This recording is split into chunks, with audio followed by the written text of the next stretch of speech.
வாழ்க, குருவே துணை, குரு அடி போற்றி. ஸ்ரீ பாலசுப்பிரமணியர் அருளால் ஆன்மீக அன்பர்கள், ஜோதிட அன்பர்கள், நேயர்கள் அனைவருக்கும் அன்பான வணக்கங்கள். நான் உங்கள் வாழ்க வளமுடன் ஜோதிடர் ஸ்ரீ குரு சுந்தர வடிவேல். இப்போ பார்த்தீங்கன்னா இந்த வருடத்தின் 2025 மூன்றாவது பெயர்ச்சியான ராகு கேதுக்களின் பெயர்ச்சியை பற்றி முழுமையாக பார்க்க இருக்கிறோம். இவங்க பார்த்தீங்கன்னா வருகின்ற மே மாதம் 18ஆம் தேதி ஞாயிற்றுக்கிழமை பெயர்ச்சி ஆகுறாங்க. மீன ராசியிலிருந்து கும்ப ராசிக்கு ராகு பகவானும், அதே நேரத்தில் கன்னி ராசியில் இருக்கக்கூடிய கேது பகவான் சிம்ம ராசிக்கும் பெயர்ச்சி ஆகுறாங்க. இவங்க எப்போதுமே பார்த்தீங்கன்னா ரிவர்ஸ் டைரக்ஷனில் தான் இவங்க பெயர்ச்சி பலன் அப்படிங்கிறது இருக்கும். ராகு கேதுக்கள் சாயா கிரகங்கள் அப்படின்னு சொல்லக்கூடிய இவங்களோட பலன்கள்லாம் எப்படி இருக்கும் அப்படின்னு பார்க்கையில் அதுக்கு முன்னால் ராகு கேதுக்கள் எப்படிப்பட்டவர்கள் அப்படிங்கிறதையும் சின்னதாக நம்ம தெரிஞ்சுக்கலாம். ராகு அப்படிங்கிறவர் பார்த்தீங்கன்னா உலக போகங்களை அனைத்தையும் கொடுத்து பிற்பகுதியில் அதற்கான அனைத்து விதமான வாய்ப்புகளையும் கொடுப்பார். ராகு உலக போகங்களில் அனைத்து விதமான வாய்ப்புகளையும் கொடுத்து பிற்பகுதியில் அதன் மூலமாக சின்ன சின்ன தவறுகளை செய்ய வச்சு சிறு தண்டனைகளையும் கொடுக்கறது மட்டும் இல்லாமல் கொடுக்கிறவர் தான் ராகு. கேது அப்படிங்கிறவர் பார்த்தீங்கன்னா ஆரம்பத்திலேயே பல்வேறு விதமான கஷ்டங்களையும் துன்பங்களையும் இன்னல்களையும் கொடுத்து தன்னோட பிறப்பின் நோக்கத்தை அறிய செய்து பிறகு அவங்களுக்கான வசதி வாய்ப்புகளை கொடுக்கிறவர் தான் கேது பகவான். இருவருமே ஒருத்தருக்கொருத்தர் பெரிய பலம் வாய்ந்தவர்களாக இருக்கிறாங்க. ஜோதிடத்தில் எல்லாரையும் விட மிகவும் பலம் வாய்ந்தவர் ராகு பகவான் இருக்கிறார். அதை விட ஒருபடி மிஞ்சி கேது பகவானும் இருக்கிறார். இப்போ இவங்களை தாண்டி மிகப்பெரிய விஷயங்களை இந்த ஜோதிடத்தில் செய்ய முடியாது. இந்த ராகு கேதுக்கள் அப்படிங்கிறது பார்த்தீங்கன்னா சந்திரன் சூரியனை நெருங்கி செல்லுது அப்படின்னா சந்திர கிரகணம், சூரிய கிரகணம் அப்படிங்கிறது ஏற்படக்கூடிய ஒரு அமைப்பு இருக்குது.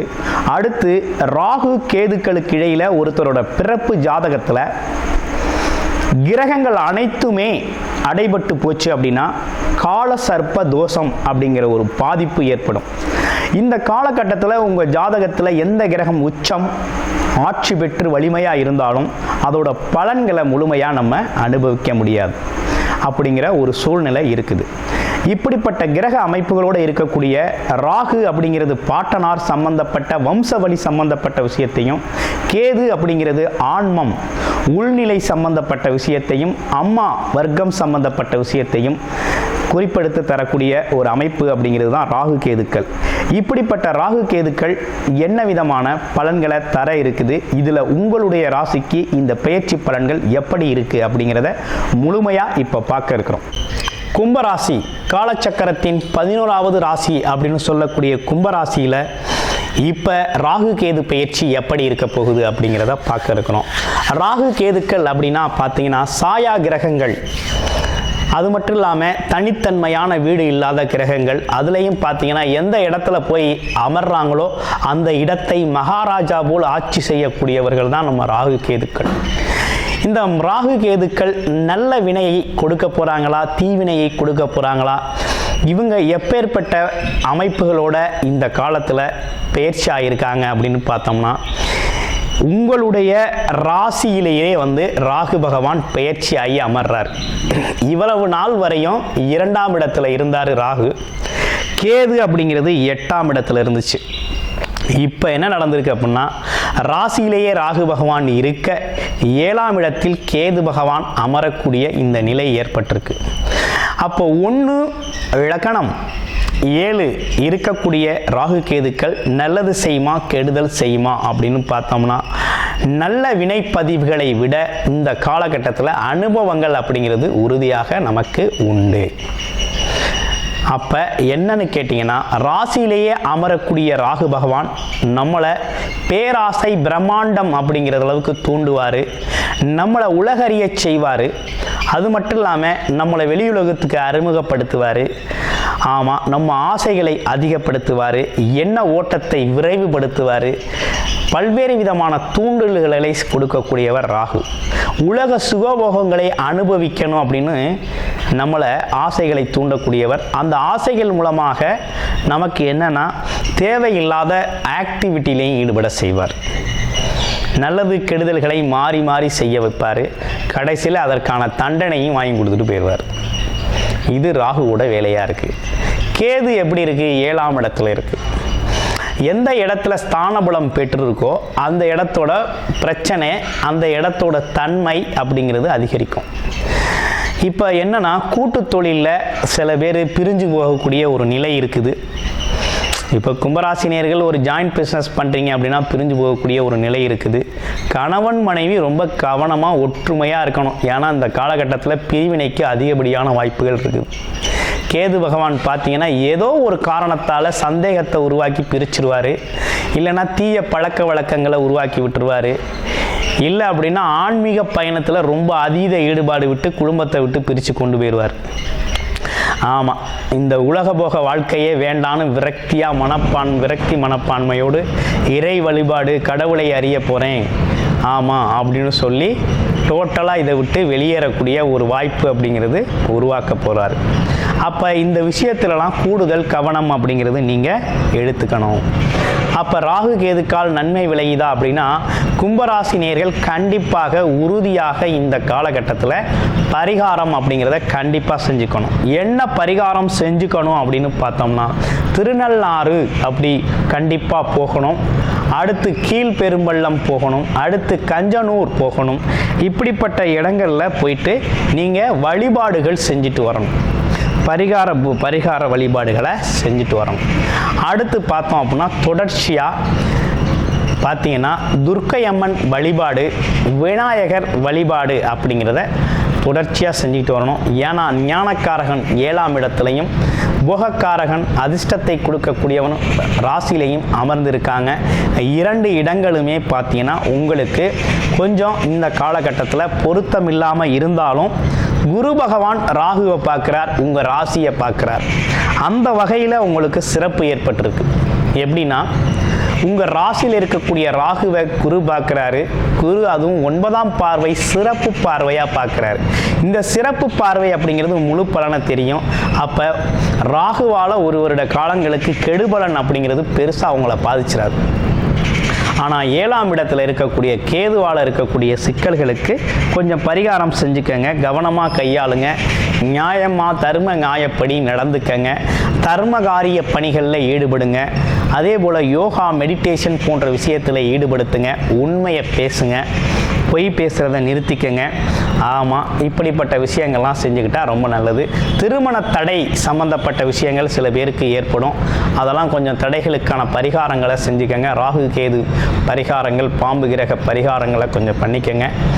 இதெல்லாம் உங்களுக்கு நல்லது அப்படிங்கிறது. கும்பராசியை பொறுத்த வகையில் இப்போ தான் சனி பகவான் ராசியை விட்டு அகன்று தடை தாமதத்திலிருந்து வெளியேற்றினார். அடுத்து ராகு அதை இறங்கி இரட்டிப்பான பல்வேறு விதமான வேகமான சூழ்நிலை, மந்தமான சூழ்நிலையை போக்கி வேகமான சூழ்நிலையை கொடுக்குறாரு. அப்போ வேகமான செயல்பாடு, விவேகமான செயல்பாடுகளை ஒரு பக்கம் கொடுக்குறாரு. 7ஆம் இடத்துல கொண்டு தடையை வச்சுட்டாரு. எங்கன்னா குடும்பத்தில் கணவன் மனைவி நண்பர்கள் சார்ந்த விஷயத்தில் கொஞ்சம் கவனம் எடுத்துக்கங்க. ஆமாம், போட்டி பந்தயங்கள் கண்டிப்பாக ஜெயிப்பீங்க, உறுதியாக ஜெயிப்பீங்க. உங்கள்கிட்ட போட்டி போட்டு யாரும் ஜெயிக்க முடியாது. எதிரியை வெல்லலாம். நோய் கடனை கொஞ்சம் தீர்ப்பீங்க, கடன் பிரச்சனை தீரும். நோய் சம்பந்தப்பட்ட விஷயத்துக்கு நல்ல தீர்வு கிடைக்கும். இப்படிப்பட்ட நல்ல விஷயங்கள் கும்பராசிக்கு அமைஞ்சிருக்குது. இவை அனைத்தும் கோச்சார ரீதியான புது பலன்களாக இருக்குது. இதுவே நேரத்தில் பார்த்தீங்கன்னா சர்ப்பதோஷம்னு சொல்லக்கூடிய ராகு கேதுக்களுக்கு இடையில் அனைத்து கிரகங்களும் உங்களோட பிறப்பு ஜாதகத்தில் அமர்ந்துருச்சு அப்படின்னா அதுதான் சர்ப்பதோஷம். இந்த சர்ப்பதோஷம் என்ன பண்ணும்னா எந்த வேலையுமே செய்ய விடாது, எந்த கிரகமுமே செயல்பட முடியாது. அப்போ என்ன நடக்கும்னா மொத்தமும் முடங்கி போயிடும். ஆசைகள், கனவுகள் மட்டுமே மனசில் ஓடிக்கிட்டு இருக்குமே தவிர எல்லாமே நிலைப்பாட்டுக்கு வராது. அதை செய்ய முடியாது. அப்போ இதுகளுக்கெல்லாம் நீங்கள் முழுமையான பரிகாரம் அப்படிங்கிறத பார்த்து உங்கள் ஜாதகத்தை பார்த்து தெரிஞ்சுக்கணும்.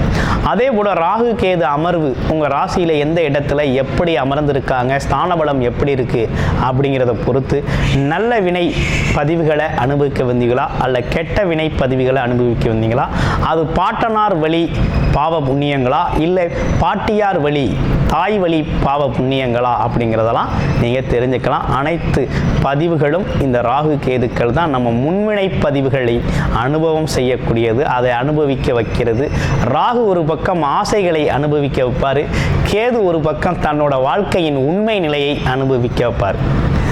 ஆமாம், ஆத்மா உண்மை நிலை அப்படிங்கிறத உண்மையை உணரச் செய்வார். அப்போ இவங்க 2 பேருமே இந்த காலகட்டத்தில் சமசப்தமாக இருந்து செயல்படுறாங்க. அதனால் கூடுதல் கவனம், கூடுதலாக உங்கள் விஷயத்தை எடுத்துக்கணும். உங்களோட பிறப்பு ஜாதகத்தில் ராகு கேதுக்களை பற்றியும், பிறப்பு ஜாதகத்தில் இருக்கக்கூடிய ராகு கேதுக்களின் அமைப்பு, அது மட்டும் இல்லாமல் தசாபுத்தி அமைப்புகள் பற்றியும் நீங்கள் தெரிஞ்சுக்கணும், முழுமையான பலன் தெரிஞ்சுக்கணும் உங்கள் பிறப்பு ஜாதகத்தை பற்றி அப்படின்னாக்க டிஸ்பிளேல தர்ற நம்பருக்கு கால் பண்ணி உங்களுடைய முழுமையான ஜாதகத்தை அனுப்பி, ஆமாம், அதன் மூலமாக நீங்கள் ஃபோன் கால்லையோ அல்லது நேரடியாகவோ அல்லது வாட்ஸ்அப் மூலமாகவோ உங்களுடைய ஜாதகத்தை நீங்கள் பார்த்து தெரிந்து கொள்ள முடியும். இந்த வருடத்தில் 3 விதமான கிரக பயிற்சிகள் இருக்குது. சனி பயிற்சி ஒரு பக்கம், ராகு கேது பயிற்சி ஒரு பக்கம், அடுத்து குரு பயிற்சி ஒரு பக்கம். இந்த 3மே பார்த்தீங்கன்னா மிக முக்கியமான பயிற்சி. அதில் குரு பயிற்சி அப்படிங்கிறது சுபமான ஒரு நல்ல பயிற்சி, சுபகிரக பயிற்சி. சனி ராகு கேதுக்கள் அப்படிங்கிறது அசுப கிரகங்கள். ஆமாம், சனி அப்படிங்கிறது பார்த்தீங்க அப்படின்னா ஒரு மனிதனுக்கு பல்வேறு விதமான தொழில் வேலை உறவுகளில் கொடுக்க கஷ்டங்களை கொடுத்து உடல் ஆரோக்கியம், மன ஆரோக்கியம், தொழில் வேலை சம்பந்தப்பட்ட வருமானத்தில் உள்ள பிரச்சனை, அடுத்து ரிலேஷன்ஷிப் பிரச்சனைகளை, அதில் இருக்கக்கூடிய சங்கடங்கள்லாம் எப்படி இருக்குது என்ன அப்படிங்கிறத அறிய செய்வார். அடுத்து பார்த்தோம் அப்படின்னா ராகு கேது அப்படிங்கிறது முன்வினை பதிவுகள். பாட்டன் பூட்டன் காலத்துலலாம் என்ன நடந்துச்சு, இப்போ என்ன நடக்குது, நீங்கள் முன்பிறவியில் என்ன செஞ்சீங்க, இப்போ அதனோட தொடர்ச்சி எப்படி இருக்குது அப்படிங்கிறத பற்றியெல்லாம் விரிவாக கூறுறது ராகு. அடுத்து கேது அப்படிங்கிறது என்ன அப்படின்னா நீங்கள் என்ன விதமான கர்ம பதிவுகள், கேது அப்படிங்கிறது அப்பா அம்மா வழியில் என்ன நடந்தது, அதோட பதிவுகள் எப்படி இருக்குது, ஆமாம், நீங்கள் அந்த காலத்தில் எப்படி ரியாக்ட் பண்ணீங்க அல்லது உங்கள் உறவுகள் எப்படி ரியாக்ட் பண்ணாங்க, என்ன விதமான முன்வினை பதிவுகள் இருக்குது, ஆமாம் அப்படிங்கிறதும், அதே போல் மாமன் வர்க்கம் சார்ந்த விஷயங்களில் இருக்கக்கூடிய சிக்கல்களும் இதில் எதோட அனுபவம் கூட இருக்குது அப்படிங்கிறத பார்த்துக்கலாம். இப்போ கேது ஒரு பாதிப்பான நிலையில் இருக்கார் அப்படின்னா விரக்தி நிலை ஏற்படும். அது மட்டும் இல்லாமல் எதையும் சாதிக்க துணிச்சல் தைரியம் வராது. அதே போல் என்னடா இந்த உலக வாழ்க்கை, ஆமாம் அப்படின்னு சொல்லிட்டு ஒதுங்கி ஒரு முனிவர் போல தவம் செய்கிறது போல, சாமியார்கள் போக்குவரத்து போல குடும்பத்தை விட்டு விலகி செல்றது அப்படிங்கிற ஒரு அமைப்பு ஏற்படும். இதே நல்ல நிலையில் இருக்காருன்னா ஒரு நல்ல மருத்துவராக இருப்பார், ஒரு நல்ல ஞானியாக இருப்பார், ஒரு ஆராய்ச்சி துறையில் ஒரு சிறந்த ஆராய்ச்சியாளராக இருப்பார். அப்படியே இந்த பக்கம் வந்தோம், ராகு எப்படி இருப்பார்? ராகு ஒரு நல்ல நிலையில் அம்சம் பெற்று இருக்கார் அப்படின்னா உலக சுபபோகங்கள், அசையும் மற்றும் அசையா சொத்துக்கள்லாம் அமையும். காரு, பங்களா, வீடு, வசதி, வாய்ப்புகள் அப்படிங்கிறதெல்லாம் தாராளமாக ஏராளமாக குமியும். அதே நேரத்தில் இன்னொரு விஷயமும் நடக்கும், பாவங்கள் அப்படிங்கிற ஒரு விஷயத்துலையும் தன்னை ஈடுபடுத்துவார். அதே நேரத்தில் கொஞ்சம் நல்ல நிலையில் இருந்தால் உங்களால் பெருமைகள் ஏற்படும், எல்லோருக்கும் நன்மைகள் கிடைக்கும். ஒருவேளை அவர் சூழ்நிலை அங்கே கர்ம பதிவுகளோட வேறு மாதிரி இருக்குது அப்படின்னா எதையாவது பாவச்செயல்களை செய்ய வச்சுட்டு சிறைச்சாலை வாசம், தண்டனை, போக்குவரத்து அல்லது வியாதிகள் சம்பந்த மர்ம நோய்கள் சம்மந்தப்பட்ட விஷயத்தில் நம்மளை சாட்சி போட்டுருவார்.